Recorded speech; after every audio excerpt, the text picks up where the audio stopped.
বন্ধু, তোমার অনেকদিন পরে দেখলাম, কি করো? আরে বন্ধু, বইয়া বইয়া ভাবতেছি যে কি আমরা এত ভাবতেছো? টাকা বেতন পাই, হুজুররা কেমনে চলে? আমগর নিজ আমগরি চলে না, আমরা এত টাকা বেতন পাই। বন্ধু, কথাটা তুমি একবারে খারাপ কও নাই। ওরা হুজুর মানুষ, আল্লাহর একটা রহমত আছে। দেখো, আমরা অনেক টাকা বেতন পাই, হাজার হাজার টাকা। জীবনে তো টাকা কম কামাই নাই, টাকা পয়সা কিছুই থাকে না।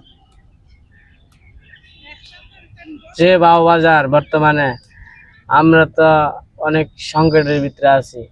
1,000 টাকা নিয়ে গেলে মনে হয় আলু তেল মরিচ কিনলে শেষ।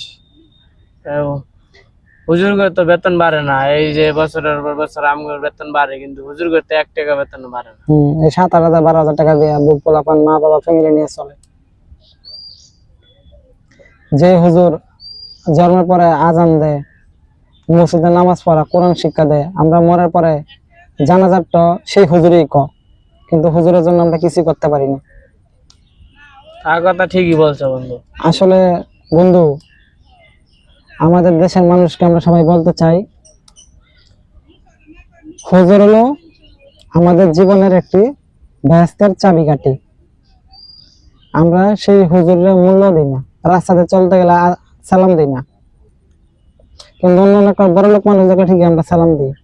কিন্তু এই হুজুরই আমাদের মরার পরে জানাজাটা সেই করবে, তাকে আমরা মূল্য দিই না। ঠিক কথাই বলছো বন্ধু।